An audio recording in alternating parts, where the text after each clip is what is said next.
I think the guys just played like they're capable of. I did a terrible job of putting us in some really poor situations early in that game.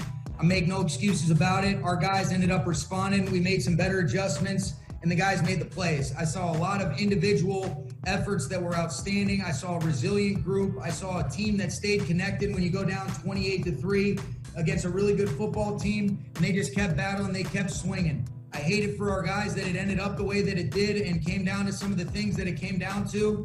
But we're a tough group. We're a mentally tough group. We're going to use this as an opportunity to respond, and we're not going to allow the Bills to beat us twice. We'll go back. We'll look at the film. We'll be able to clean up some stuff. I thought there was a lot of good stuff as well. So, they made some plays. We made a lot of plays. And, we definitely did everything we could to steal the momentum back and to be able to come away with the win. Ultimately, it didn't go in our favor for some things that sometimes are out of your control, and that's unfortunate.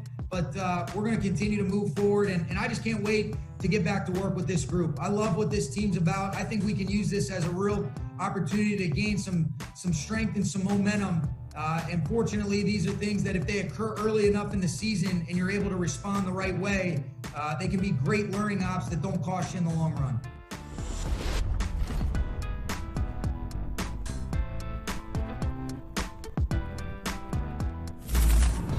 As a team, we got to be better. We got to make sure that we're keeping our foot on the pedal, and we got to put that game away. I'm very happy with how resilient this team was, but I'm also a little mad at myself for allowing us to kind of dip right there and not, executing like we should have. I put the ball in harm's way too often. But at the end of the day, we got a victory, and that's all I care about. There he is, Josh Allen, an MVP candidate at plus 3,000 odds as of last week. I have a feeling those odds are going to dip a little bit after what we saw yesterday. What do you mean, what were you thinking? I should have put some money down on my boy Blue. I mean, that would have been easy money. Just a little change. Let's see how it all plays out. But so far, so good. Although yesterday they got a little nervous. 28-3, the most dangerous lead in football, apparently, as the Falcons would say. Seriously, right? The Bills blew that 28-3 lead. And you have to give the Bills credit for finding a way to come back and make it happen with an epic drive that ultimately was fueled by a highly questionable pass interference penalty. Gabriel Davis, a very bright spot, rookie receiver for the Bills. He got hit in the end zone. Not really. And Josh Allen said after the game, we talked to him on the phone, he said, I'm not the type of guy that likes to win a game that way, but I'm not going to complain about it. So he knows. They know they got a gift there. And there are bad calls throughout the course of a given game. That happens. But that was a gift. That was unbelievable that they threw the flag in that spot. And we've seen that this year where the officials are willing to throw flags for offensive and defensive pass interference at a point in the game where in past years they would just let them play, Chris. They didn't let them play there, and that helped set up the win. But however you get it, you take it, and you run out of the stadium 3-0. No, you're right. I mean, we had it makes me the referees. That's where I think like the no fans is that easier to throw the flag in those moments, right? I mean, even in week one. The Rams were a beneficiary off of a pass interference call, right, with Gallup and Jalen Ramsey down the sideline that people questioned then. So football gods usually even things out. Either way, that was a very questionable call. The one thing I don't like is like a defensive player is allowed to stand there, and that's his area. You can't just run him over because like the wide receiver on a piece of paper is supposed to go that way. If the defender's there, the receiver has to run around him. He doesn't get to go, wait, no, my coach said I go this way, so I'm allowed to run him over, ref. That's where I don't get it. Excuse me. Either way, it was an awesome game. McVay's right. The Rams are going to have a lot to build on. Josh Allen's on fire. The 28-10 interception, though, that's the play. Allen throws a ball up to Dawson Knox, right, Mike? And he catches the ball. And they give an interception to the Rams, which I believe was the wrong call all the way there. And that really changed the game because now it's, the Rams got the ball. They kind of got the offense rolling. They score a touchdown. It's 3-and-out Bills. Rams are rolling. They score a touchdown. Bills start to drive again. Sack, fumble, Aaron Donald. Rams score again. They're in the lead. It was unbelievable how quickly it all turned.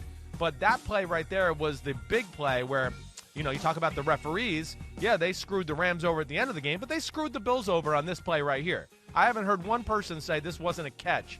I don't know how you give the interception here, but Bills get the win nonetheless. Yeah, it happened twice yesterday. We talked earlier about the Bears-Falcons game on the Nick Foles first drive, and it happened in this game as well. And on Aaron Donald, one thing Allen said is, first of all, he said before the game, he said, Aaron Donald, go easy on me today. That's not going to work. And Allen was always aware of where Aaron Donald was. And we saw that play where Donald made the sack, ball came out, and he recovered the fumble. Right. Aaron Donald is unstoppable. And one thing Allen said, we need to have a better plan for 99 if we see the Rams again. And I kind of like that implicit confidence that they're going to be seeing an NFC team to cap the season potentially in the Super Bowl. I kind of like that. I do too, but they should feel confident that way. They're in the conversation for one of the best teams in the AFC. I mean, we know the Chiefs and Ravens are 1-2. But the Buffalo Bills are sitting there right in that conversation for number 3. And we're watching an offense with scheme, talent, and a quarterback, Mike, that you so often talk about. Guys that can make things happen when nothing's there. We're seeing that all come to a pinnacle, and we're seeing special things every week. I mean, 3rd and 22 against the Rams, scrambling out to the right, throwing a rifle for a first down, all that. The one thing I'm concerned about a little bit is where the hell's the Bills' defense? The first 3 weeks of the year, they've been a little concerning. We thought it was going to be the other way around. It's an offensive-heavy football team right now, but still, the Bills are one of the best teams in the AFC. Week 8, Week 16, Patriots and Bills get together. Should be a couple of great games. Another great hour of PFT Live still to come. We'll be back right after this.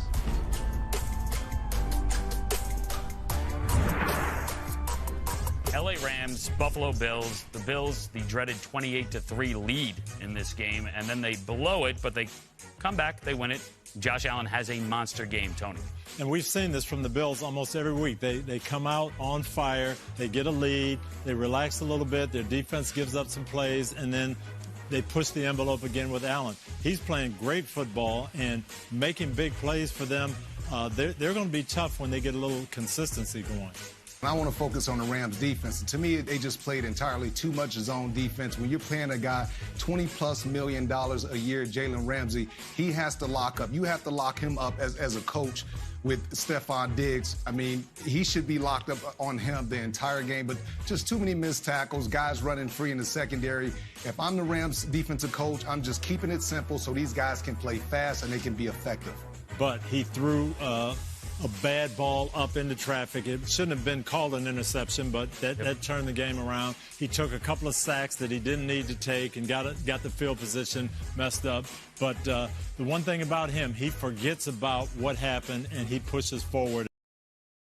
Hi, I'm Mike Tirico, and thanks for watching. Make sure to hit subscribe for the latest news and highlights from NBC Sports.